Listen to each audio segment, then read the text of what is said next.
Yo, thank Hey. you, Pranab, for joining our first ever thumb trotting episode.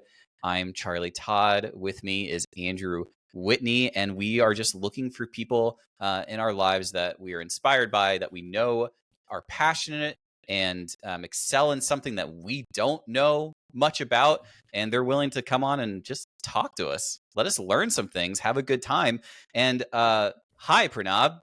You get to be Hey, the Charlie. first Hey, one. Andrew. So you ready to talk about meditation and anything else that maybe might surprise us that you're into or passionate about? I am so ready. I have never been more ready than right now. I've never been more ready in response to somebody saying that they've never been more ready. Let's go. Let's do it. All right. So let's set the stage a little bit. I've been an entrepreneur for the last 10 years. I love creating. It's been so much fun.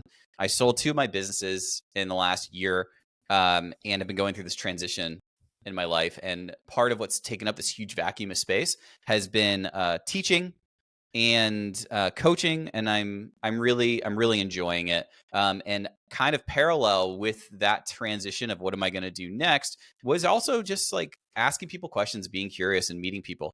I did that with Andrew, and we had an freaking awesome hour call. And afterwards, he was like, "We kind of maybe should think about doing more of those." And I was like, "All right, well, if you're into it, then maybe we should." And so that's kind of what this idea is that we're part of right now. And I'm excited that you're joining us. But Pranab, kind of similar around this timeline when I was figuring out what I was going to do and make this huge career change, I met you. And I have not met many people that I would consider as kind and as sincere and as just enjoyable to be around as you. And so I'm glad that we actually get to have this like time together where we get to talk about like real things that sometimes I think socially, when you're at a party or you're out to dinner, at this level, you can't necessarily have some in-depth conversation that you can if you say, no, we're going to put ourselves in a room, we're going to put headphones on, and we're actually going to like go deep on stuff that we really care about that sometimes is harder to get to in bigger social environments. So that just wanted to give a little bit of background on where I've been in my life and what I'm passionate about. But same thing, Andrew, I would love you to do that as well. Just where you are right now and where you've been, and kind of how we've gotten to this place where we're inviting people on to talk to them. Yeah, I mean, the last 20 years has been a roller coaster, a bunch of up and downs, a lot of stories, a lot of really cool interactions, and a lot of things that have sort of led to this moment exactly right here, right now. And I think a lot of this started for me when I met Charlie. I don't know that I've ever met anybody quite like Charlie before, where the conversation, but the conversation always seems to go in a direction that is so natural, it's so effortless, and it just feels very warm and inviting. But at the same time, he's thoughtful enough, or at least in the moment enough, to ask questions, to stay inquisitive, to keep the conversation on track, and then to dive deeper when there's something worth diving deeper on. And I've had that practiced in meetings, I've had that practiced in, lectures and things like that. But in an everyday conversation, it makes so much sense to kind of ride the wave of synergy and go, why can't we carry this on? Why can't we go deeper? Why doesn't this look like what it looks like somewhere else, but in a very social, very relaxed setting? And, I met Charlie through my wife, and it was very obvious the first couple of times that I talked with him that that's how the conversation tended to go. We got very deep, very quick. And then that just sort of progressed until we landed on something like this. And, where I'm at and where I'm going, it's just a perfect little piece to kind of connect all the dots. And it's just it's super exciting. The one piece about my job now that I miss about where I was at before was the social aspect and connecting with people on a daily basis, which I was doing in restaurants for 18 years. And now I'm more kind of independent on my own, running a farm and traveling around the country, spreading the good word about beef. But yeah, it's an exciting time, and I couldn't be more excited, Pranab, to have you on and walk through this together and see where this goes. I love that. And, Pranab, because you're probably curious, and for our first time listeners, when we launch this thing and kind of do some of the throat clearing that you tend to hear on a first chapter or first podcast, whereas after that, my favorite thing about any conversation that you pull up on your phone is whatever the theme or topic it is, like in the first 2 minutes, they start talking about the topic and you're like, oh my God, so like this one might say meditation and somebody's like, okay, well, we're at the 6 minute mark and they're still talking about why they like each other. But, I think it's appropriate for a first time to have a little bit of that throat clearing, especially if it's meaningful. So the only texture I want to add to what Andrew said is we had this moment where we were eating out. He'd come to LA and we would have these dinners together. And I think you were the one that led this point, Andrew, but I just resonated immediately of like something about when you're in town and we go out to eat feels like one of the best dinners we're going to have for the rest of the year. And like, maybe that means something about how we relate to each other and, the kind of conversations we could continue to have. So even though you're in Nashville and I'm in Los Angeles and Pranab's in Austin, I think that, in a world of like, there's never been more content, more TV shows, more music, more anything at any point. What's the reason I want to make time to have conversation on video, on audio, and use these tools? It's fun. And it's interesting. And also some future me, I think, is going to go back and see this and be so glad I cataloged this, maybe for my future kids or just in general, to see where I was in life and what I was thinking about and the relationships that I was making. And so I think that's at the heart of why we're doing it, to have fun and to be curious. So Andrew told us a little bit about himself. I explained a little bit about where I've been. Pranab, tell us a little bit about yourself. What would you like us to know about you before we start peppering you with questions about things you've spent a lot of time and a lot of your heart's poured into, and we don't really know much about it, but we want to? What should we know about you? Well, first of all, we love you, Charlie Todd. This is awesome. This is such a cool time. Like, I'm really glad to be a part of your first podcast. Andrew, good to meet you. Really curious to hear more about that background. That's amazing. So many questions. And yeah, just kind of going into my background. I'm pretty into meditation. I'm pretty into thoughtful conversations and all this kind of stuff. Maybe I'll just kind of do a bit of a background somewhat similar to yours, Charlie. 8 years ago, was still in school for chemical engineering. And at some point, I had a bit of entrepreneurship vibes. I almost started a boba company and got really into food and CPG, and love of food and food science and all that kind of stuff is a huge thread for me, but kind of more just on the personal side. And at some point, I wanted to switch careers. And that was a whole life evolution of kind of figuring out how to get into the tech side of things and use people skills and understanding psychology more in my day to day. So that was a whole chapter. I almost started a boba company as well. So that was a chapter that like almost started and closed. And then where this chapter starts, where I think most of this conversation will be, is once I actually got my job in tech and moved to San Francisco, I almost immediately went way more into the worlds of mental health, therapy, psychedelics for healing, meditation, neuroscience, and that whole intersection of all of this stuff together. And that's really been a lot of what I spent the last 5 years thinking about in my free time and personal time.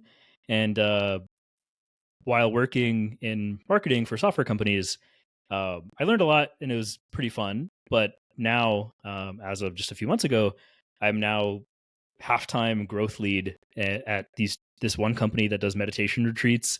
Initially started to create a neurotech based off of advanced meditation EEG research. And I'm also working at another company that's doing legal psilocybin services in Oregon. Oregon passed some laws recently that allows for licensed facilitators to guide people on psilocybin. It's not exactly psychedelic therapy, but it's often supportive of people with various mental health challenges. And yeah, that's kind of where I'm at now. And there's like a bunch we could talk about there, as well as the meme that I brought to you before this podcast. So yeah, happy to take this wherever you want to go. We could do a whole podcast on boba now. Like I'm not. I'm going to show self-discipline, but my God, do I need at least 90 seconds on this parallel universe where you own a boba shop? What's it look like? What were some of the things you envisioned for it? So it actually wasn't a boba shop. It was, my idea was coffee. You can get coffee like 50 different ways. You can go to Starbucks, you can have a Keurig, you can roast it yourself, you can do all that stuff. There's instant. There's just so many different mediums to get it. In like 2016, 2017, when I was really thinking about this, boba started really popping off in Austin, where I went to school, and in a bunch of other cities. But you had to go to a store to get it. Like there's only the bubble tea shop, like only a coffee shop. And you could get boba for take home stuff at the Asian market, but it's kind of old school and the ingredients weren't super clear. So I thought, hey, coffee has this whole ecosystem. Boba probably has this whole ecosystem. So basically, it actually, I might have started with a domain name, like a betterboba.com or something like that. And sometimes, you just get a domain name idea and you're like, I got to make this a thing. But it kind of stuck in my head for like a year or two, and ended up working on it in an entrepreneurship class. I did like a ton of interesting stuff where I learned how to make tapioca balls from scratch, like from the actual main ingredients and like boiling water and make like hand rolling every little ball. And it was really tasty. Made like strawberry boba and this and that, and even like did some surveys, did a bunch of tasting events in Austin, met a lot of the CPG community. I even bought a machine from China to have in my dorm room, or I guess my apartment in college.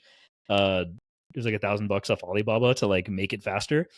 And long story, I even brought it all to San Francisco when I moved. But long story short, I kind of just made this decision to like just take care of my job well and like not really go after this.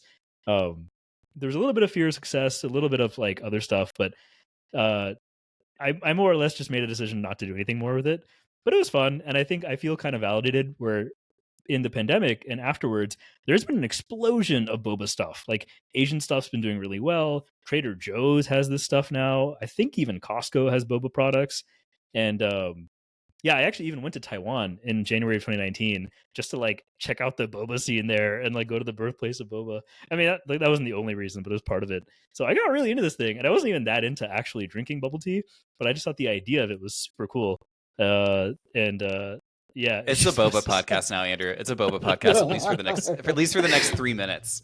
Yeah, totally. It's like multiple things I need to understand. One, you're already really into boba. Okay. I'll come back to that. But Better Boba, such a good name. A betterboba.com. I totally get that idea of like you stumble upon, I'm like, I think that has to be a business just because this is such a good alliteration. How do you learn to make them? Is it YouTube? Do you have a friend? Like, that's not just a thing that you go, oh, hey, over the weekend I figure out how to roll these. Like, how did you teach yourself that? There was like one YouTube video and like one recipe I found on Google that actually had that had like a how-to for it. And it was actually really easy. It's literally just 2 ingredients where it's just tapioca powder, which is now much more common to buy, but at that point was a little bit more difficult. Like Bob's Red Mill, I think, had some. And it was just that plus boiling water. And you just mix it and you stir it up and it becomes this gelatinous little thing. And it's really interesting because I think like, so I have a chemical engineering background. I was kind of into food science. I have a cousin who's like a food science PhD. Here we go. Okay. So I think like, I mean, it's making a little bit more sense.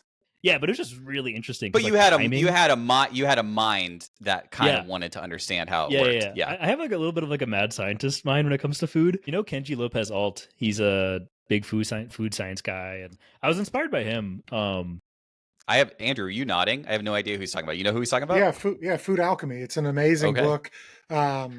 He's one of those guys that gets into the why, and his burger video on YouTube literally changed the way I think about cheeseburgers from a very fundamental level, and he has shaped a huge part of my culinary career. So that's incredible that he came into this. Yeah, that's wild. Okay, wait, what name am I typing in here so I get to go down my own rabbit hole? What's this guy's name? Kenji, Kenji Lopez. Okay. Kenji. There's a whole ecosystem of like food scientists, food YouTubers, and they're awesome. I love it. Yeah. Like even when making this boba thing, I would apply scientific method stuff to it. Like I would make like one batch like this, one batch like this, like with temperature, sometimes with sugar, sometimes brown sugar.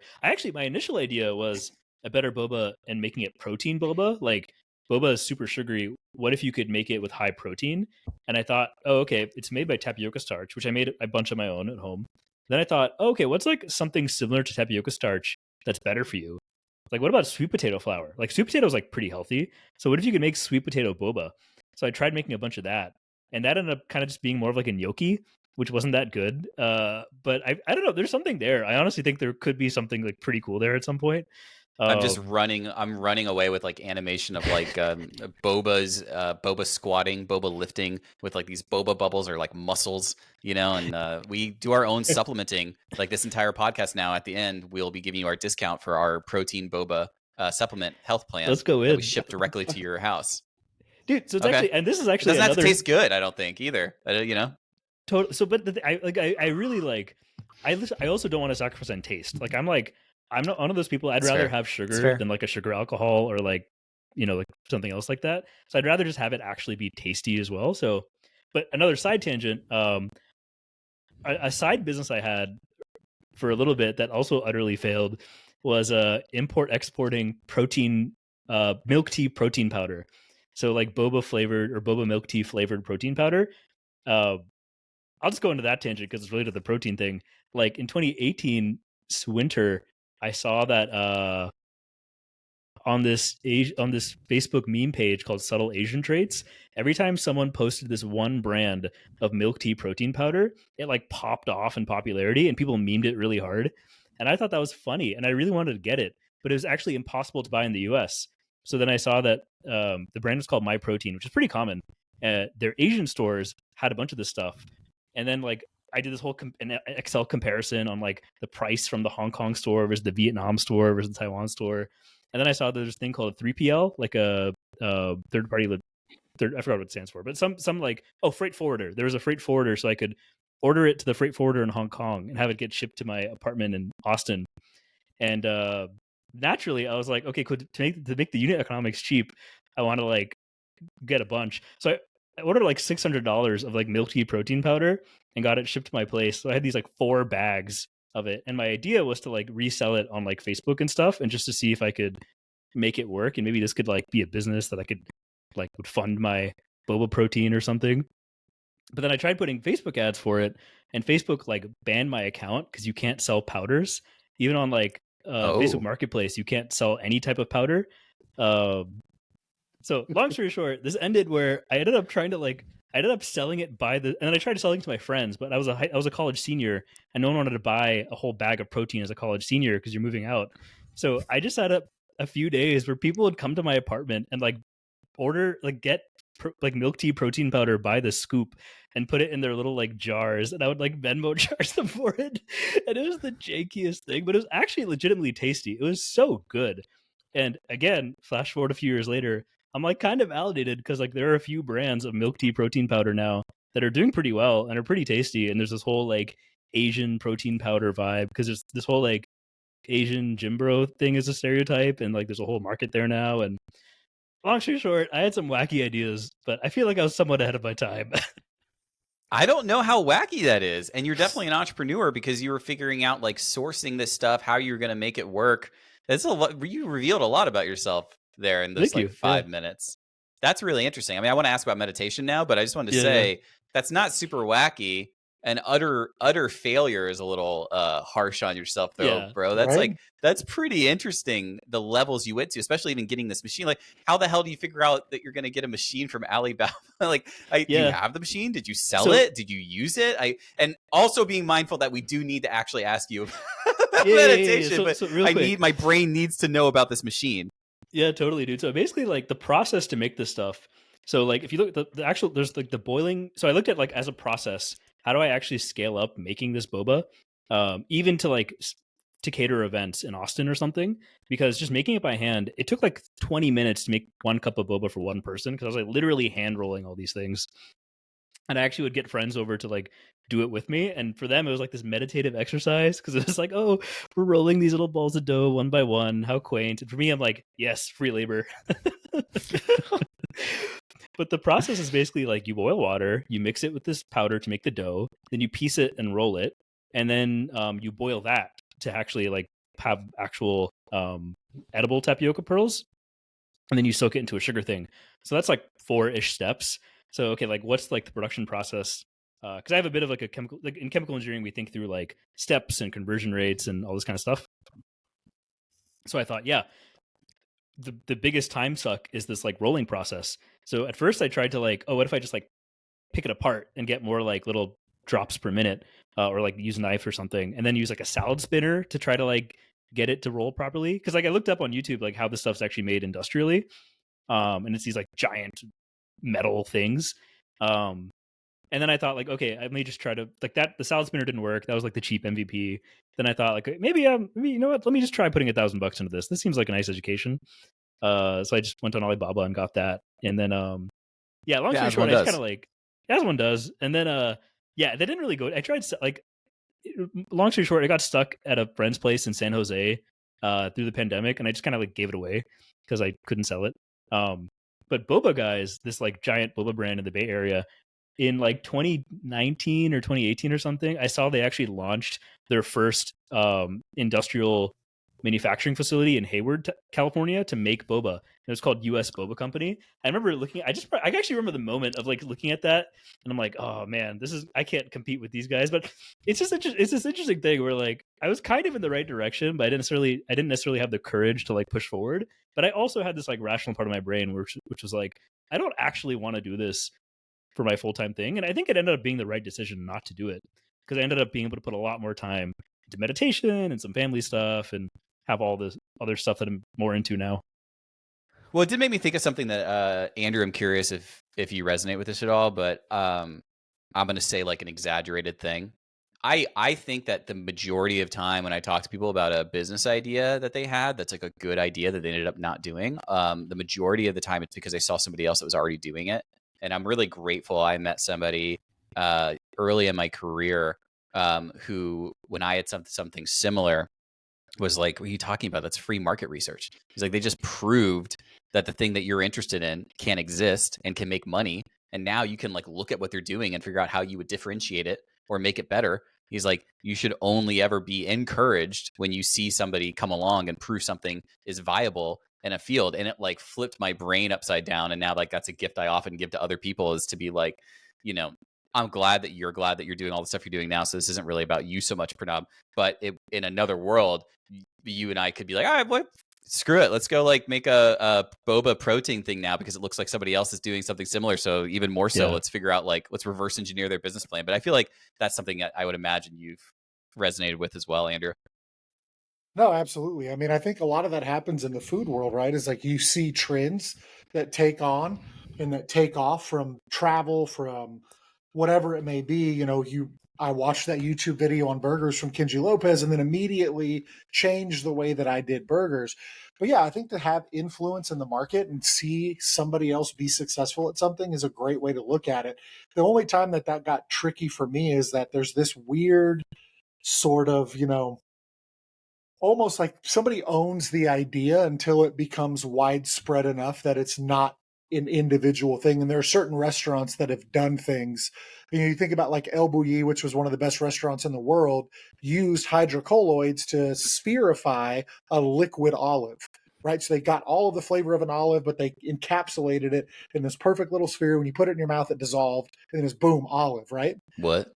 So yeah, Yeah, and then all of a sudden, then all of a sudden you start seeing this pop up on menus, and it's like, oh, they're ripping off El Bulli, and it's like, at what point is something inspiration or you're inspired by versus you are taking advantage of?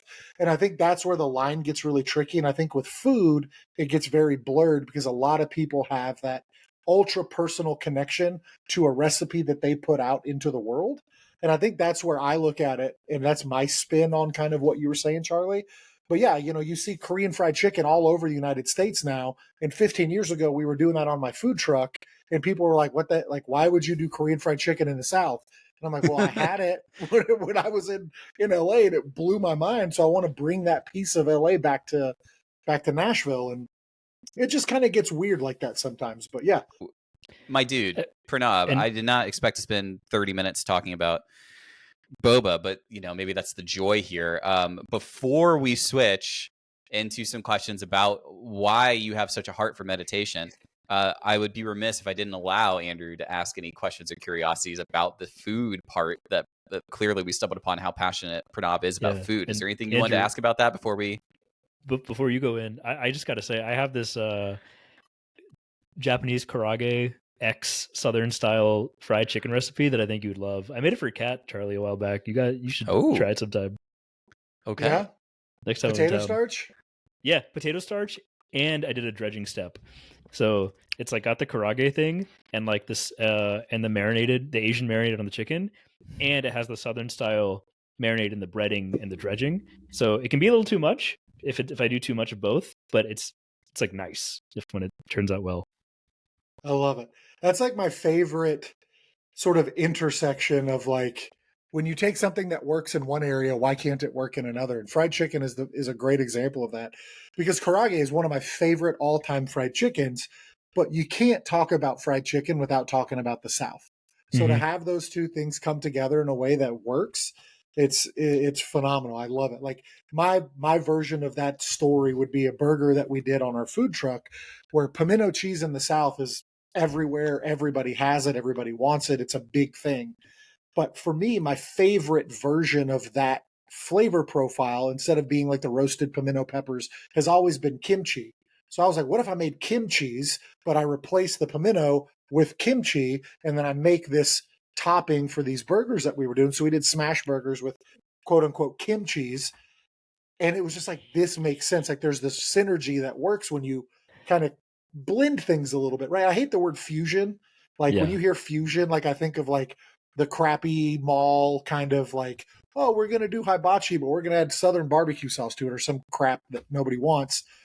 But that to me, like what you're talking about, where it's like I'm immersed in both, is amazing. And I would love to get super deep in that because with your background with chemical engineering, I dabble in like hydrocolloids and how you stabilize sauces at low temperature. And I don't know enough about it to even make a statement on it, but I am fascinated by it. So that's where I'll Can I leave. just say, I think I love I it. don't know enough to even make a statement about it. I think you might know enough to make a half. I literally don't know what the hell you guys are talking about. I love it. It's a very, very deep rabbit hole, and there's a lot of opinions about it, specifically in the professional culinary world. And do they belong or do they not belong? And I think it's a Might as well an interesting conversation. just book Pranab again just to talk about food and nothing else.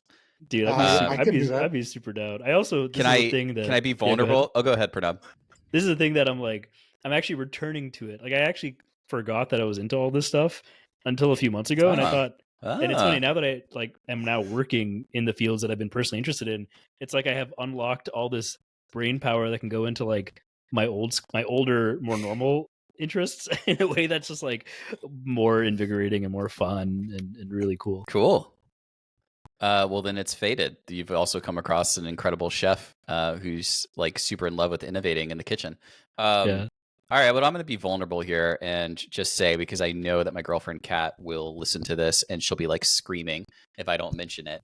Our biggest vulnerability and weakness in our relationship is that she can eat kimchi for every part of every meal, and that the smell and the visceral reaction I get by looking at what kimchi looks like makes me want to go into like a different part of the home. And we're working on it. We're learning to talk about our feelings and what comes up inside of us and observe. But I just feel like I would not be being real with you guys if I didn't mention that the idea of kimchi, as Andrew so put it, being put onto my food makes me physically uncomfortable. But I want you guys to see the real me. So Start That's with awesome. white kimchi, my friend. start with white kimchi. I don't even know what that is. I will Far less pungent. And I will say this, something cool about Andrew is because he'll invite me to go eat places and because he knows so much more about, I really don't know that much about food. And he will be the person next to me being like, no, trust me, try this, with that, where I would have never ordered that. Like I think it's okay to spend so much time talking about food because if that's what happens. And it probably does have a natural segue to talk about what it is that you enjoy so much about meditation, Pranab. But if I'm thinking about how we're raised and what we learn or what big moments where like lightning struck us and we changed or had a paradigm shift about food, my parents worked all the time. They worked so freaking hard every single day and stayed at the office late. And we had bicycles and had like a 7-Eleven near our house. And like it very much was like, go buy a Campbell's chicken noodle soup, go buy what you could do to like make PB&J, eat Eggos for dinner, like that kind of thing. Like my parents did not like, we weren't like nutritioned or whatever. Like they were great parents, but there was a lot of that like fast food, whatever, don't eat a lot of dinner at the table type thing that I am curious how that affected my ability to want to be adventurous as I got older. And there's something really God, there's something powerful about being at a place and they mention something to you and you're like, that sounds gross, I don't want it. Like a little kid inside me is like, that's bad, stay away. And somebody being able to bring the presence, like Andrew would bring at the presence, like I imagine Pranab, you're probably able to bring, where you kind of, put your arm around somebody and you're like, this is going to change your life if you're open to it. This is going to be delicious. And I've eaten things now that I would have never eaten if it wasn't for Andrew. So you know what? I will say that I'm going to be open-minded about white kimchi, but I might need Andrew next to me to like hold my hand. So I got you. I'll think about it. My point is I'll think about it. Okay, guys. I'd also say, nice segue into meditation thing here. I actually, Please. when I was in school, I took this class called Mindful Self-Compassion by Dr. Kristen Neff. So she's a researcher on self-compassion and meditation stuff. And it was the first time I actually did 30-minute plus guided meditations. This was about 6 years ago now. And 5 years, something like that. And one exercise that we did was this mindful eating of the raisin, where you just take a raisin and you take like 5 minutes to eat a single raisin. And I actually like hated raisins. I really didn't like them. But by the end of that exercise, I was like, oh, this is interesting. I can appreciate the raisin. So I hope that similarly you can appreciate the kimchi at some point going forward. I also had the same thing with, well, I still kind of have it about raisins. I can eat them, but when I was in the process of being held back in kindergarten, and I went to summer school, and then I was allowed to progress to first grade. But at summer school, I was having incredible trouble learning how to read.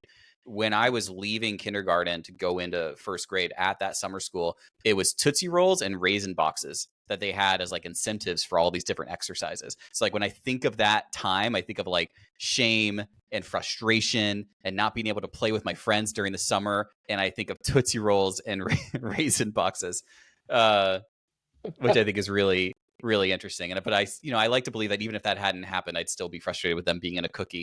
But then, you say that and Andrew might show up in my life at some point and being like, no, this is a white raisin in this artisanal cookie, and it's going to change your life if it's paired with this. I even see you, Andrew, like with your eyebrows going up, being like, yeah, actually, I think I probably could give you a raisin cookie. Yeah, it's happening. It's happening.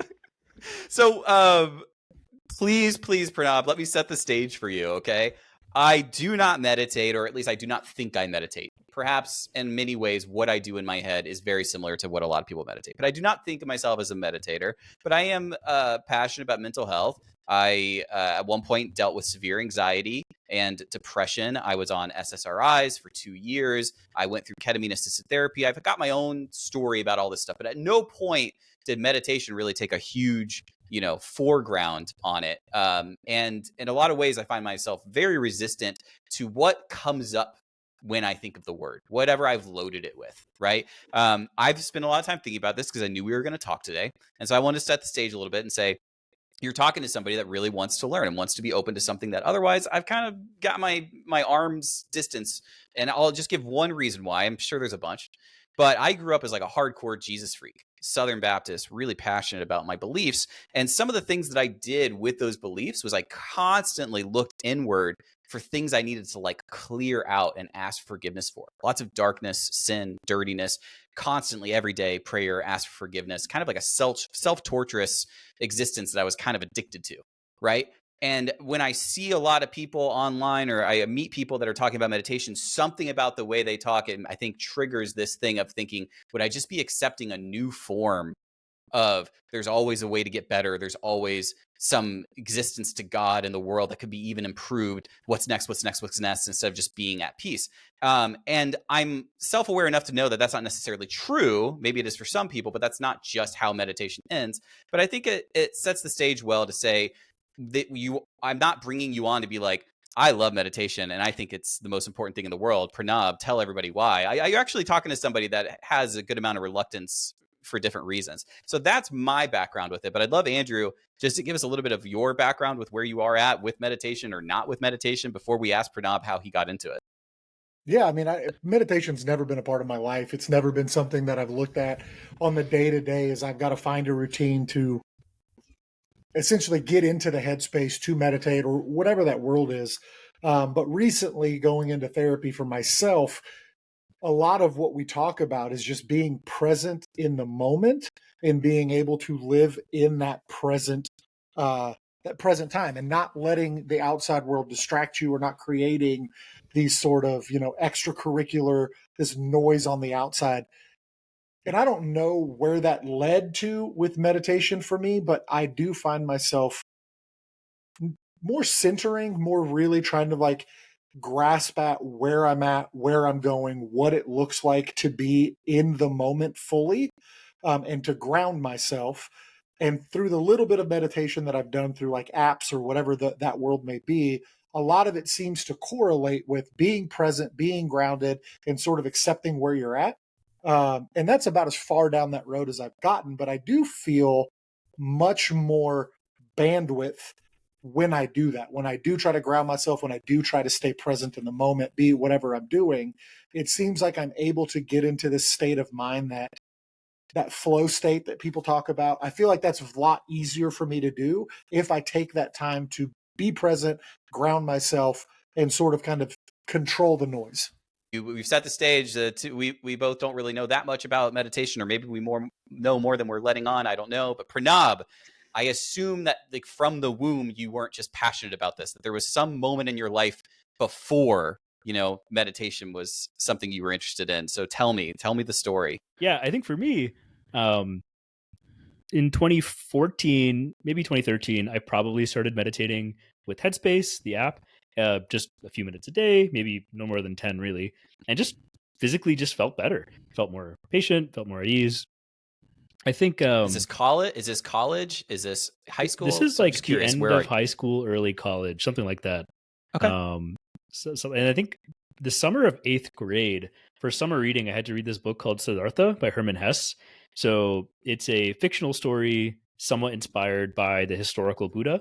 And I just remember when reading it, that was probably one of my first memorable, quote unquote, spiritual experiences. It just felt like a shift in how I was doing stuff, that just felt really interesting, and then didn't really go further into that shift until later. But then, as a product of the YouTube algorithm, back in high school, I ended up getting into like personal development and EQ type stuff. I think Charlie and we've talked about, like family backgrounds and how a lot of those have kind of led me to go down this like wisdom tradition and like learning about myself probably a lot earlier than a lot of other people have. And in pursuit of kind of developing myself and developing knowledge and becoming wise. And the YouTube algorithm just, I got a little radicalized into this whole world of meditation somewhat from that. There are a few channels that just like, go from personal development to like EQ to like meditation stuff. And, the science of meditation was kind of emerging then. And fast In a forward way in that you're college. grateful for, in a way that you're Totally. grateful for and feel healthier for. Yeah, Okay. yeah, I think sometimes it's okay just to have, I think it's sometimes just okay to have a moment where you go, somebody just said they got radicalized by a YouTube algorithm, and it actually it's a good thing. Like, I think Totally. I think it's rare enough to be like, okay, wait, what? Yeah, I say it in jest and kind of just lightheartedly. Yeah. But But it also, really is, it in a way though, yeah. genuinely. But Yeah. it's interesting because I think like I've talked to a lot of people. So I'm 27. I've talked to a lot of people who are in their 30s and 40s who are like, how are you so into this stuff being so young? And it legit is, I think, has just been this product of technology, exposure to information from such a young age. And something in me was always interested in that. So I just kind of latched on and just developed my curiosity deeper and deeper. And in college, read a couple That of was books. That was gonna be my follow-up question too. I don't know if that's something interesting to you, Andrew. And sorry, Pranab, I don't mean to talk Go over ahead. you, but I was gonna say that is significant to me. And we have a generational difference between the two of us. But I didn't hear about Siddhartha until I got to world religions in undergrad at a state school, and I'd come from a private Christian school. And I was just like, I just need to get through this world religions class without losing my soul, right? And there's tons of other super Christian kids that wanted to like have arguments with the professor, and like that's how Siddhartha was literally rolling my eyes reading it. And you in 8th grade were having a real moment with it, and that was shaping your brain. And I think that's actually really beautiful. And there's probably a whole other conversation to talk about the positive of having access to so much information, because obviously there's a ton about the negative. But I think that was an interesting way to just mirror it, of like you and I both came across that book, and I had much more age, and yet I got really nothing out of it because of, how I approached it. Yeah. And I grew up Hindu, but not strongly Hindu. And I grew up in South Carolina. So you can imagine not many other Indian people around me or Hindu people around me. And so we like would go to the the temple, like as a kid, the temple was like 2 hours away in Columbia, South Carolina. So we would go, and it would just kind of be this thing. We would just go just for ritual and community. But I never really was like religious. Never was really even theistic. I honestly was probably pretty agnostic or atheistic from like being a kid. Um, and yeah, so in some sense, I didn't have as much stuff kind of there. It was just chill. I was mostly chill about it. My parents were mostly chill about it. And growing up in South Carolina, I was in the Bible Belt, so just churches and Christian stuff all around me. And never, it was like, it was cool that it was there, but it never really did much for it. It just was kind of in the atmosphere. So that's kind of an interesting thing. But yeah, and then I think then in college I would read, I read mindfulness, this book called The Miracle of Mindfulness by Thich Nhat Hanh, and that was really cool because I was just like, whoa, mindfulness and meditation, and even reading that was also kind of psychoactive and just really calming and very soulful. And I would meditate a bit more, try to get my friends to meditate here and there, and it was kind of just like maybe like 10 minutes here or there for a while. And I actually forgot how into it I was when I was reading an old journal from back then, and I was like, I forgot to meditate for like 2 weeks now. I should do that, and I'll feel better, and something like that. But yeah, and then after that, I took that class at the end of school, and then moved to San Francisco. I wanted to take meditation far more seriously, and at that time, I got that's when I got more into like Buddhism and Buddhist stuff and psychedelics for mental health. That's when Michael Pollan had his book How to Change Your Mind, which got really big. I think I saw him on Joe Rogan or something, and I was like, whoa, this is really cool. I was never that into drugs and eat like weed or alcohol or anything like that. And reading, like hearing about that seemed really interesting. And it seemed like there's a lot of interesting research between psychedelics and meditation that were really similar. And then separately, I got into mental health. And there was some stuff going on in my family that made it really relevant and salient. And I got into therapy methods.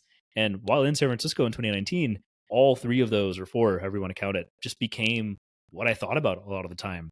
And I window shopped at various meditation centers.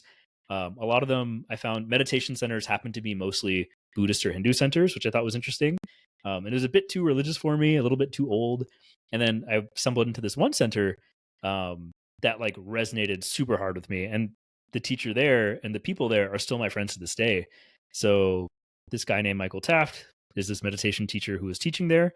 And he's very pragmatic and analytical and scientific. This woman named Dr. Katie Devaney was one of the executive people there, and she and Michael Taft founded this thing called the Berkeley Alembic a couple years ago, which Charlie, I think I might have told you a little bit about, but it's like this, it's like the thing that's totally me shaped. It's just like meditation body mind center that combines meditation with neuroscience, consciousness research, psychedelics, and used in pragmatic, useful ways. And yeah, there's a whole thing there I can get into on kind of my journey into Western Buddhism and whether that's like religious or not religious. Is that compatible with the Christian background or not? And then just the science of these like advanced states of meditation, and how once you kind of get into the deep end of where this might go, it's really interesting to contextualize that within kind of science and physiology, and seeing like, okay, what can we learn from that that can apply to anybody, regardless of your faith and regardless of your tradition. So I'm super pumped by all that stuff, and that kind of gets into the meme, but we can take it anywhere you want from here. All right. Well, I know Andrew has a question, and I'll start with one, and then I want Andrew to ask his. I don't know if this is a question more. What's most interesting to me is actually your curiosity led to action. Same thing with boba, right? Most people I meet don't end up thinking something so interesting they're going to figure out how to like produce it and then manufacture it and buy equipment and do all that. Like that's an outlier. That's extraordinary, right? And I would say the same thing with this kind of this curiosity that you had about meditation and spirituality. So maybe it's just that I want a little bit more depth or texture, if you're willing to give it, as far as actual moments of want that you had that led to action, because I kept expecting, with all respect to you, that there was going to be some girl at the heart of this, and it was time to impress her because you knew she was into something else, you know. But it seems very But you know what I mean? It seems very matter of fact, like you're explaining a timeline. I was interested in this, so then I went here, and then I was interested in this. But I'm sitting here being like, you went and checked out that temple, you went and checked out that temple, you found this guy that founded this, you read this book, you did like that is like a extreme motivation that I don't see in most people. So I guess I just want a little bit more, texture Yeah. on that, the desire underneath that's motivating that. Yeah. If I had to kind of just be totally honest and just kind of like, yeah, clear with myself, I think my superpowers are curiosity and friendliness. And I think the two have led me down a lot of things in the last few years. The curiosity bit, I really don't know if there were any milestone moments. I definitely didn't have any like crazy epiphanies or these giant experiences. From what I remember, at least, it really was just this gradual thing that just continued to be interesting to me, in a way that I really don't remember very well. But it just kind of was always a thing I was kind of interested in. I would read about it and learn about it, and just ambiently curious, and then just kind of really maybe the third thing is I also like seeing the connections between stuff. So then when I saw that, meditation, self-compassion, psychedelics, mental health, a lot of therapy stuff teaches mindfulness, like it just seemed so connected and so interesting. And as I got more into the meditation stuff, the therapy stuff would come up. As I got more into the therapy stuff, the psychedelic stuff would come up. As I got more into that, the meditations, it just kind of became this whole thing that seemed all connected, and no one was really talking about it. And the people that were talking about it, I thought were the coolest freaking people ever. So when I actually kind of started to find my community there, Michael Taft had this podcast called the Deconstructing Yourself podcast. And I think, remember seeing that, I was like, whoa, this is so cool. I listened to like every episode over like those few months. And it just really fit me. And then I saw that there was this deep end of meditation. There's like this structured way of going into it beyond Headspace. For a long time, I thought about this website called like aftertheapp.com. Like, how do you go from app-based meditation, where it's typically thought of as just like basically good for you, to like this whole wild west of like these weird meditation things that are really interesting but less legible. And it really was just like slow and steady kind of thing. Very much a simmer rather than like a big burn. The thing that really makes sense to me about what you just said, that I'm relating to and goes, okay, here's some more of this motivation, some of this fuel, is that along this journey, you kept finding more and more people that you're like, these are the kind of people I want to be around. This is the kind of thinking that I want to surround myself with. And on a human level, that makes even more sense to me about how you want to keep going and keep discovering what's there. But then we ended up in this really beautiful place where I'd love Andrew to jump in, which is you're in this space now where you're seeing a lot of different fields kind of converging and finding overlap in ways that you also realize, like, hey, this stuff might be really accessible for all different types of people. There might be a lot of healing and like a lot of really beautiful things that people can feel like they can come into from different places that really isn't true for a lot of history. So I really like that. There's something about that feels really pure, and coming from my own, like, trying antidepressants, trying ketamine, trying a lot of the stuff that I've done. There's something about that I think I see that is really beautiful. So Andrew, I know you said you wanted to ask something. I'm ready. I don't even know what it is, but I'm excited. Yeah. Well, it's actually kind of funny because this conversation has kind of taken us in the direction of the question that I had, which, you started bringing up mindfulness. You brought up the word community, which for me, as somebody who's been in recovery for 9 years, community is a really big part of my life and what I lean on to make sure that I can maintain the progress that I had, and to have that sense of there's always going to be somebody there that I can share this story with. And with meditation specifically, it helps you, at least from what I understand about it, and correct me if I'm wrong, it kind of centers you, it brings you back down to that present moment and allows you to really appreciate what is happening in your life right now. And it kind of blurs out the past, blurs out the future, and it really kind of brings into focus the now, which to me in sobriety is a huge, huge part of what I do and a huge part of how I look at it. And one of the big things about sobriety is one day at a time. And that's how we look at it through that lens of recovery. Is it doesn't matter if you're 5 years, 10 years, 20 years sober. It's one day at a time is all that matters. And to use meditation as a part of that and mindfulness as a part of that has always been something that's been very intriguing to me. And how the question that I have plays into all of that is, Charlie actually sent over a little snapshot of, because I'd never met you and I didn't know much And I was like, what are we going to talk about? How do I tie in? How do I connect? And he said one of the things that you really wanted to do was to create meaningful relationships via Twitter. And I thought, with community being a big aspect of this and being present, and most people, when they get on their device, the last thing they are is present, right? They're looking for that window to escape wherever they're at, whatever they're doing, be it boredom, be it anxiety, be it whatever. So what I want to understand is, when people meet in person and that community is live and you're present, right? There's this dopamine that happens, but there's a barrier to entry. So, like this conversation, we jumped in off the deep end, but we have a connection through Charlie. So it's part of that community. Without that, it's very difficult to get that conversation started and to bridge the gap from, hey, are we just having a conversation, to we're in something that matters, that's meaningful, so that dopamine doesn't kick off instantly like it does when you're on your phone. So with meditation and mindfulness and community kind of all playing in that role, where does that world sort of connect, and how do you bridge that gap from, be it Twitter or Instagram or whatever, where that dopamine is an instant hit and that community is there instantly, and you're able to be kind of involved in accepted into that, versus in real life, a real connection, and not saying real as in one on the internet's fake, but in person, this conversation, how do you bridge that gap to where you have to work for the dopamine a little bit? It's not instant. On the phone, it's instant. I don't know if that landed in the right way, but no, that's a great question. One of the cool things about that meditation community that I found in SF that really resonated is that they had this whole pragmatic and analytical kind of way of looking at things. It was non-dogmatic. They talked about all the different parts of Buddhism. So it touched the intellectual side, and it was very friendly and open. They also had a recovery sangha is the Buddhist word for community. They had a recovery sangha. So people in recovery using meditation and various Buddhist concepts to support themselves. Within meditation, there's this concept of interbeing. So kind of knowing how things are related to one another and how people are connected.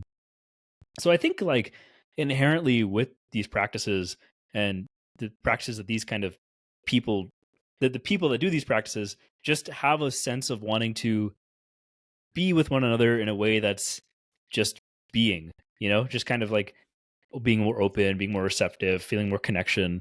So there's kind of a thing there. Separately, I think I'll tease out the kind of the online bit where it might help to go back into my lore. Basically, in middle school, I had like very few friends. I was super shy. And from middle school to high school, I essentially became just like really social. And then from high school to college, I just became extremely social.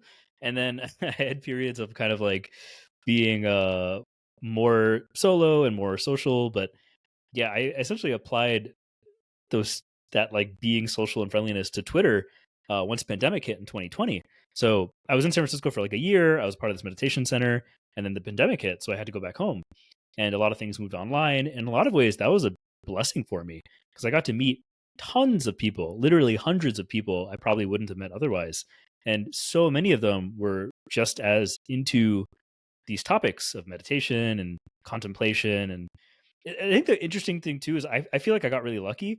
I feel like when you talk to someone about their meditation practice, like meditation is one of the most intimate things you can do. It's just being with your moment to moment experience, and to actually like be there for yourself in those moments when it's difficult and when it's easy and all that requires a lot of intimacy with yourself in a way that's really vulnerable. So I think people who have that capacity tend to be far better at connecting with other people and having that vulnerability amongst themselves too. So in a lot of ways, I feel like it's easier mode. So meditation communities are really fun, especially the ones that resonate on the same intellectual level and all that. Yeah, so that's a few things. And then with Twitter, I'll just do a little long story short there. There just happens to be happened to be a big group of people who are friendly and also into meditation and all in all these kind of similar interests. And there's this culture on Twitter, and that's where more or less how Charlie and I met, where I would like DM people and then get on Zoom calls. And I think people were more receptive to that during the pandemic. And that turned into like IRL community for me as well. So Yeah, you had a big question, but hopefully I covered some of that. No, absolutely. And I think, the community piece is always just such a fun and interesting thing to dive into. And the fact that you found community through that avenue is for me, it's fascinating because I don't know that I would have connected the two in that way. Um, it's wild. But when you were talking about meditation and sitting with yourself and being vulnerable, being intimate, one of the things that I've always looked at and where my background in hospitality is that if I take time for me, I'm being selfish. So I've always looked at that as like a barrier to entry to get into meditation. It's like, do I have the time? Am I willing to give myself the space to get into that mindset, to get into that headspace, to really kind of understand where I'm at, what I'm doing? So for somebody that's not into it, that doesn't make time to practice that, do you have anything that you would like say, hey, here's a couple quick things that can get you to that point without feeling that guilt maybe out of the gate? Totally. I think that's a really interesting way of approaching it. I think there are a couple angles I would say. So one, just to kind of a plug, I work for this company called Jhourney, and we put on meditation retreats. And they're kind of the initial conception of that company was these kind of altered states called jhanas, which are these like advanced states, and we're making them a bit more accessible. But aside from that, we have a lot of beginners come on our retreats, and I think there's a lot of meditation instruction that just isn't actually that helpful these days. There's a lot of kind of like, just do it, it's good for you. It feels more like a vitamin, like, oh, do it and you'll feel the effects over Right. like months or something. But I think it's actually really important, especially as a beginner, to see what you like about it and actually to like not really force yourself or push yourself, but to see what's actually enjoyable about the experience.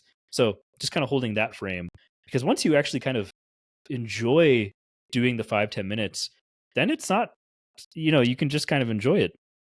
Separately, there is this thing of like that I learned in my self-compassion class.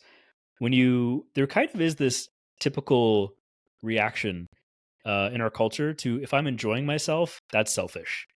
And that's, I think, just kind of this general thing that a lot of us have. And that's tricky. I think I don't want to discredit it, because I think there's an element to that that comes from a sense of safety. Like, we want to be there for people. We want to make sure we're giving to people. There's a lot of like behind that thought, there's like a big gem of goodness and positivity and kindness. But functionally, if you kind of like notice, or I've tended to notice in myself, when I do meditate, I actually have more energy to give to people. I have more of myself to be present and there for people. And almost just like running the experiment and seeing over time, it actually isn't really the way I think it might be. So I would kind of say like it's a thing that like it can be hard to start, but starting is the hardest. And it's like, if you can kind of get to like doing a little bit of it and seeing the effects and seeing if it actually, how it does affect you and how it does affect other people, and just kind of being like almost like experientially honest with it, it might make a difference. um and that's kind of like giving you agency. I don't want to say it's good for you, so that's why you should do it. I don't Right. think that's really the best way to go about things. But yeah, especially like there's like loving kindness meditation, like, and that's all about being kind with yourself and just spending some time almost like journaling to like reflect on being kind to others in your life and things like that. And that almost always elicits some kind of emotional reaction, like guilt, like shame, like sadness, Right. or like joy. And I think then this is where the therapy side comes in. And I think this is where therapy actually has a lot to offer for meditation. There's something called parts work, where you can kind of work with yourself, and almost like, okay, a part of me gets guilty, or a part of me feels this, taking that and kind of almost putting a little bit of a box around it and just keeping it, okay, so there's part of me that feels guilty. What does it want for me from feeling this guilt? Like, what is it actually hoping that I feel, or what is it wanting the best for me for because of this guilt? And you actually see the genuine intent behind your emotions. And that's a really interesting way of going about it, where you kind of, with a little bit of mindfulness and like metacognition, you can kind of take that emotion reaction, see what's behind it, and oftentimes you'll find that it is really positive.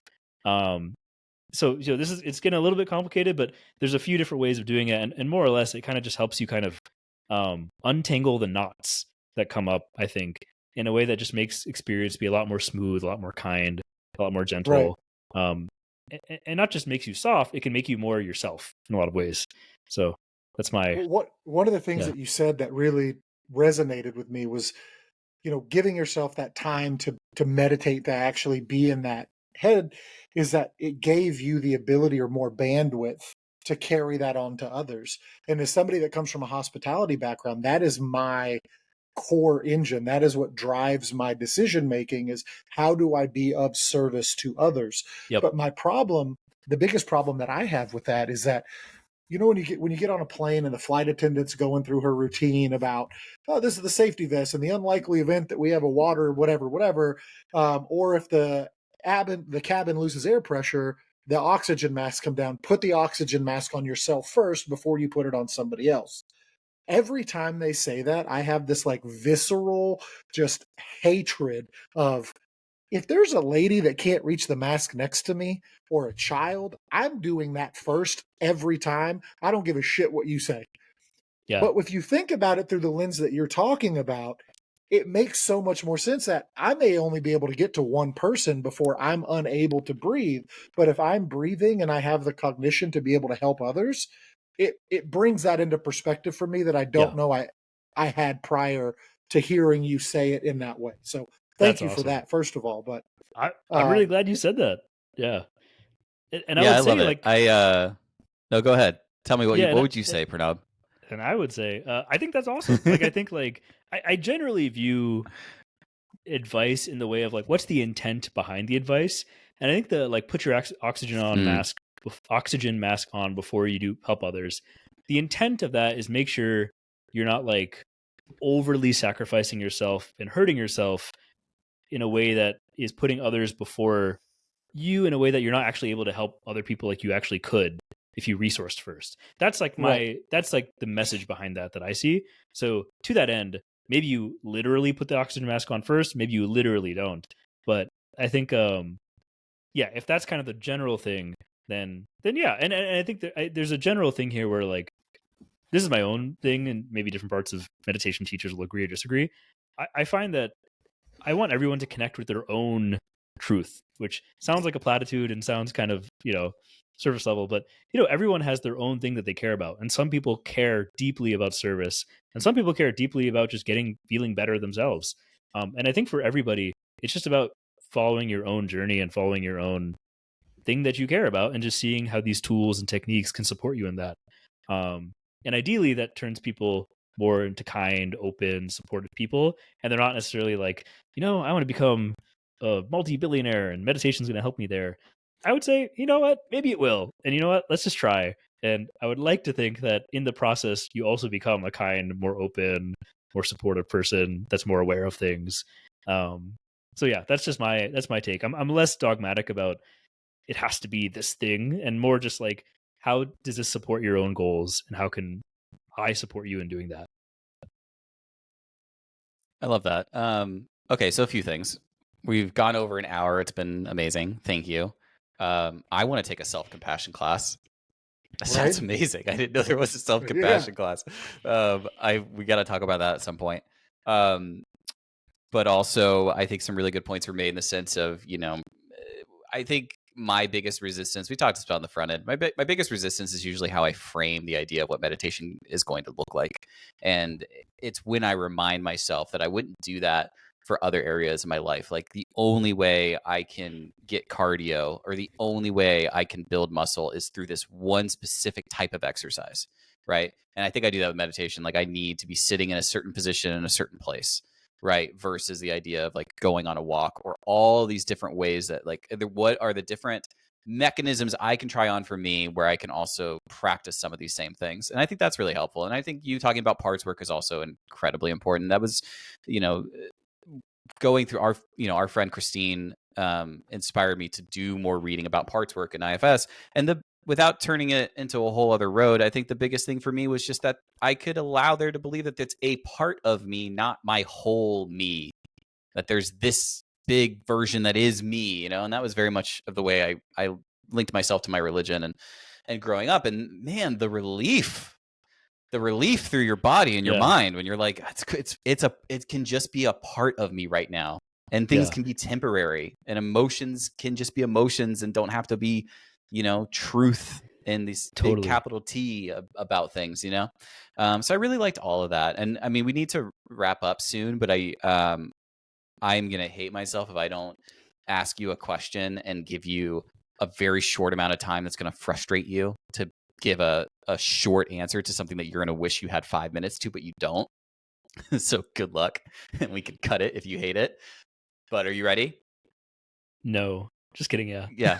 What the hell is a jhana, and why is it all over my Twitter? And you have to be reductive about it because you don't have time probably to make it as detailed as you want it to be. I'm in. So I just want to harp on something you just mentioned, that relief, that sense of relief, that is what you're trying to go for. And not necessarily try to go for, but that is what emerges as you do, quote unquote, this work, whether that's therapy or meditation or this or that. I would say, I would like to posit this concept of an insight is a thing that leads to that relief. And the more insights you have, the more relief you get. So that's just a thing that I'll kind of put out there. There's different definitions of insight, so on and so forth. So jhanas, and then and I will also say, thinking of meditation as both as a method that can lead to various skill development is really helpful. So there's like the skill of metacognition, which therapy can help for, journaling can help for. There's the skill of grounding oneself, which like various nervous system and breathwork things can do. Just talking to a friend can do that. There's a skill of sensory clarity, of being sharp about what a thing, like what's actually happening.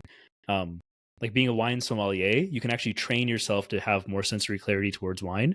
So meditation is almost like being a wine sommelier for all the senses in more situations. So that's like training sensory clarity as a skill. I like that. So this is not a Pranab. yeah. So this is a non-exhaustive list. There's a bunch of skills and there's a bunch of ways to do it. Like for a lot of people, surfing can be quote unquote their meditation. So agnostically and pragmatically, a lot of things can do that. But there are things that only meditation can really do, to be honest. And that's where I think the world of advanced states is really interesting, because if you look at the deep end of what's talked about in various contemplative traditions in Buddhism, Hinduism, Islam, Judaism, Christianity, there are a lot of these like really interesting, weird things that can happen when you're a monk and just silent for a long period of time. So the jhanas are one of these things, and they're essentially these altered states that you can think of them as flow states of non-addictive pleasure. So a lot of people describe them as some of the most blissed out they've ever felt, the most joyful they've ever felt, the most peaceful they've ever felt, just from being in their body. And the way that I'll describe it, it's almost like the opposite of an anxiety loop, or the opposite of an anxiety attack. With an anxiety attack, you often have stress, and that stressor leads to certain mental activity that makes you more stressed, that leads to a physiological response of tightness, and you kind of get more looped into that. And it's like a positive feedback loop in the technical sense, in the negative direction. So it just kind of loops on itself in a way that just kind of rides into something that feels really difficult. A jhana, in some ways, is the opposite of that. Imagine just feeling joyful and relaxed. And because you feel joyful and relaxed, you feel even more joyful and relaxed. And you relax your body even more, and you feel even more relief. And because you feel even more relief and relaxed, you feel even more joy and even more happiness, even more friendliness and even more compassion. And you basically are almost like, if you think of like a DJ dial, you're like upping the dial of relaxation and joy as much as you can. And when you do that enough for like minutes to hours, to like multiple hours a day for many days in a row, you can just ride it into these states called jhana. That just is a thing that can happen in the brain. And yeah, and a lot of people report them as like very life-changing, blissful experiences. Yeah, that might lead to more questions and answers, but I hope that's like a decent compression of that whole thing. It's what it sounds like to me based off of my very specific experience. It sounds like you're telling me I could have gotten to my ketamine spaces without ketamine, which I find wildly interesting.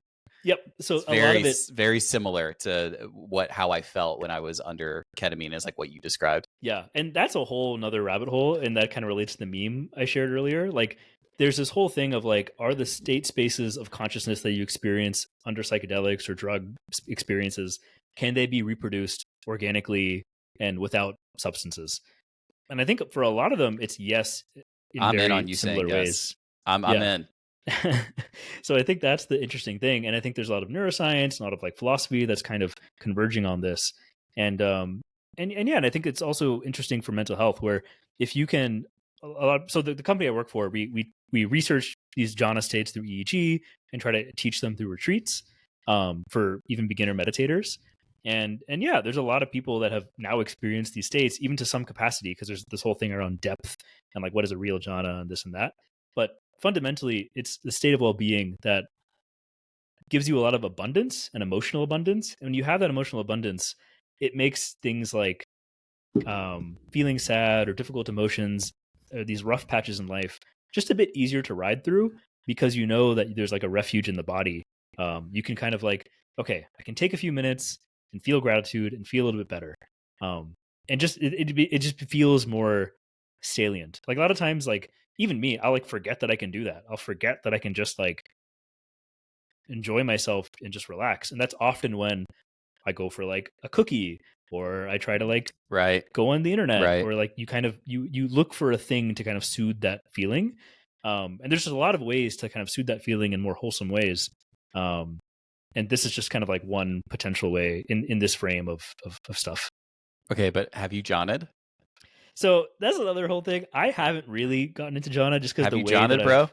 I haven't jhana'd, bro. I haven't really jhana'd, bro. But I've I want to caveat this, and I think like I totally could if I practiced. I just haven't really put the hours in for it, because just the way that I meditate is actually a little bit different than what's conducive to jhana. But I really like the actual path is really just this like loving kindness and relaxation practice, and I've done a lot of that, and that's been really good for me. I haven't really done it in a retreat setting that makes jhana more possible.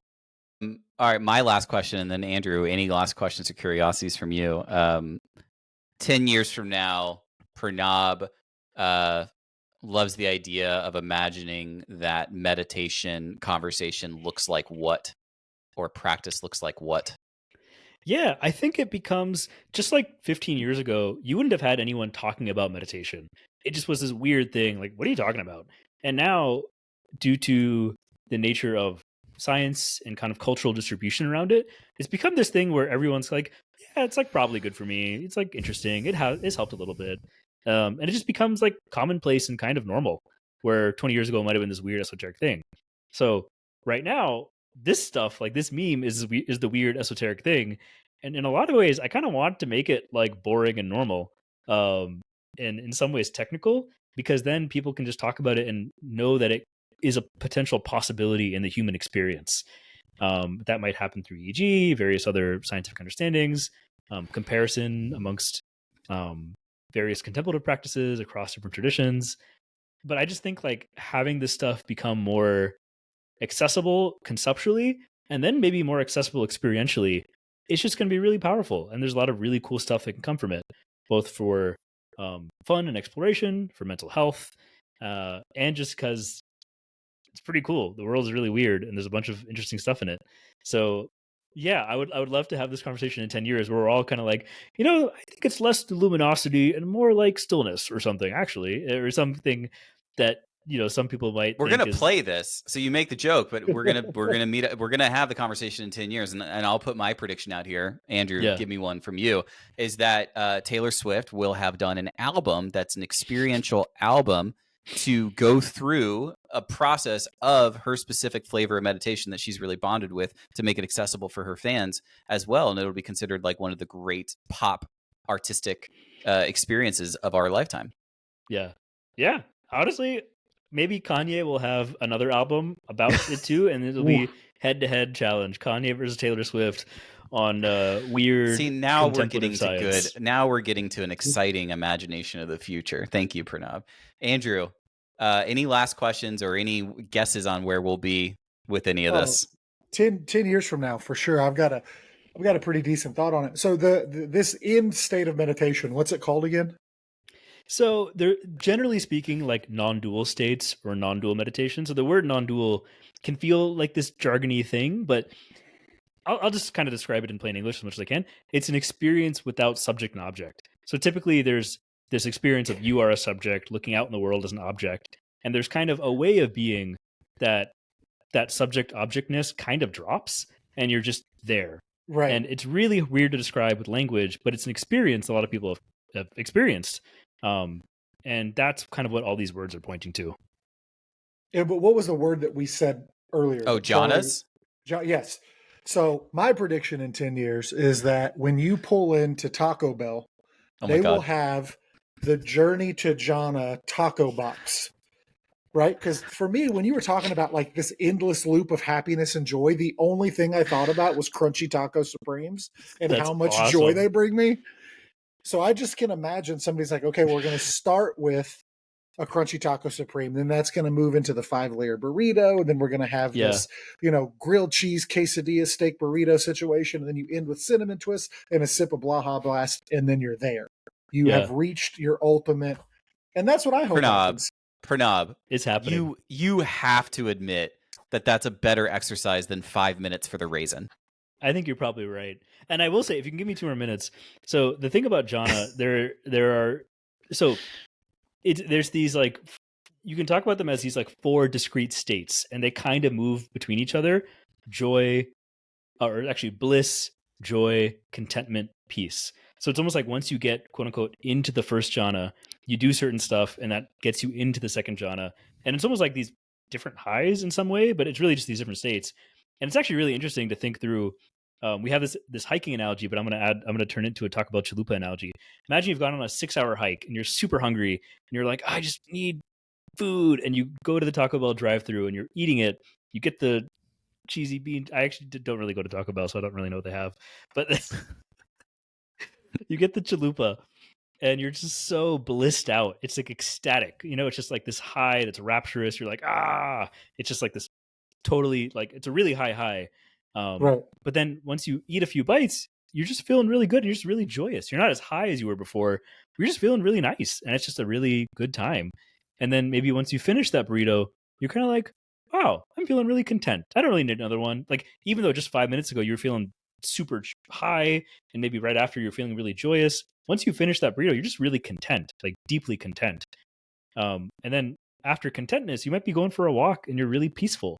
So it's like, it gets from this like big kind of macro like thing to like a really subtle, still peacefulness. And those are 4 jhanas and ways to talk about them. And I understand why there's probably a bunch of reasons, but I can at least understand one reason to qualify that and to add that texture is because what is Taco Bell? It's addictive, right? And how did you begin the conversation? You talked about non-addictive states, right? Yeah. Which I think is a really interesting phrase to have for something that can make you feel so good. Yes. And I'll summarize my experience as this, because people are always asking me what the ketamine treatments were like. But the 2 things that relate to this conversation is, 1, I didn't feel addicted. I don't feel a desire or a longing or a need to go back and do more of them, but I do feel really positive about the experience. And 2, every session when the ketamine started to really hit, every time the same thing that started the same way, which was like this path I was on of, today I wake up, I need to record these podcasts, I got to get back to these people, what am I going to eat, all the ways that my brain is kind of like having a compass for like what I expect to achieve in my day, it started like falling away from me, and I couldn't hold on to it, and I was trying to. So I was like trying to hold on to a script but the script was going away, and to where I was no longer had any sense of like what my day was or who I was or what I needed to get done or whatever. And to say that out loud to a younger version of myself would have terrified a younger version of myself. And so to add the context of being like, and it felt so good, and it did wonders for me that I was able to do work on after, because I experienced that state, is quite a crazy, beautiful thing. So I think Taylor Swift's really going to help a lot in this whole journey of this stuff, I think there's something there. There really might be. Yeah, we could talk Thank to you guys so much. A lot more. Thanks for we really should maybe bring you back on for another episode where we say what are some of these other things about food science or about some of this other stuff, because I feel like sometimes you stumble upon a shared passion like you and Andrew have, and then I think it's also really fun for me to be the third person to be like, what the fuck are you guys talking about with whatever it is that you just described that you use to compress this olive flavor into something? And Pranab's just like, yeah, I know what you're talking about. Like, how do you know what he's talking about? Yeah, but I mean, the funny thing is like 2 of my favorite authors in the food world came into this conversation organically, being Kenji Lopez and Michael Pollan. I mean, it's just, it's so funny how many intersections that we can have if you have natural conversation and you don't put up barriers. Yep, for sure. Wow, I can't. That's where we got to call it. That's perfect. I love it. That's the one. Thank you so much for being on our first episode, Pranab. It's been a freaking blast. Andrew, thank you, and yeah, we will continue this conversation, I'm sure, and it's going to be great. Amazing. That's awesome.